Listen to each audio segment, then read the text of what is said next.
The only way to really have the life you want to live is realizing you're consciously creating it already. It's already happening. Every energy exchange you have is, you're meeting it in that exchange. You're an electromagnetic energy field. So you're receiving energy and you're outputting energy all the time. And we get to choose which energies we hold in our field. So the key is really realizing we're the alchemist of our own energy fields, that we have the power to transmute darkness and shadows into wisdom and expansion and love if we are able to observe shadows through love, not fear. So part of observing our own shadows with love is bringing awareness, bringing light to all of the areas in ourselves that we've denied. Because we're like this big, beautiful mansion, and we have all of these rooms. We have basements and attics, and we have hidden closets in our awareness and our consciousness. And a lot of those things we are aware of, and we don't think we are. We repress it down, we deny it because we don't want to see it. But we still have these emotional reactions to it.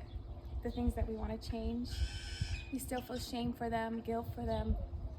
And as long as we repress them, they will still be held in our energy field.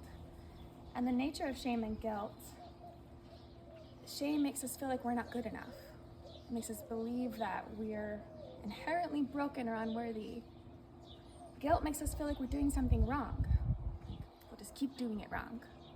So as long as we hold them in our field, we'll keep expressing that in some way or attract other people who are still processing that and holding it in their fields. And we're gonna have to learn together, co-create a new dynamic and plug into each other to process it, to rise through it. So when I started to feel empowered again in my life was when I started to realize that I did play a role in a lot of the painful dynamics I experienced. I plugged into that dynamic with my own shame, pride, guilt, anger, and underneath all of it was really grief. At the heart of it was grief and my fear of reliving that grief again. And I couldn't access it because at the time I was repeating the pattern because it was hidden under apathy, numbing it, and believing the things I wanted were separate from me, outside of me. But really they're all here, and they're all within you, because we're all one. We're all connected. We're all part of a collective consciousness, a greater whole.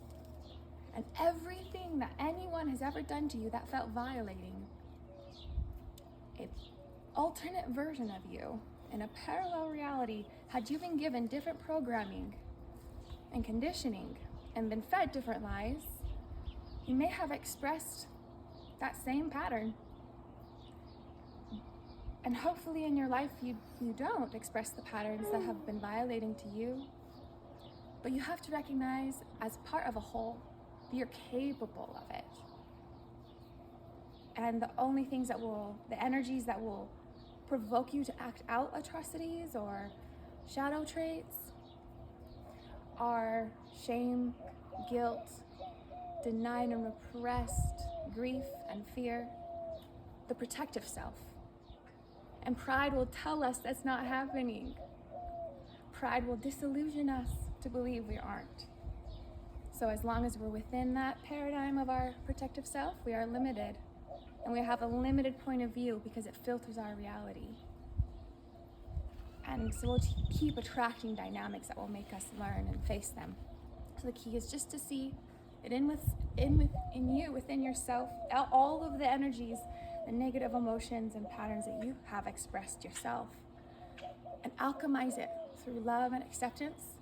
You can transmute it into wisdom and learn a more effective way to co-create what you really want in the world. Because you are a powerful, conscious creator, and you can create the life you really want. And that is all I have to say about that. I hope you have a beautiful day.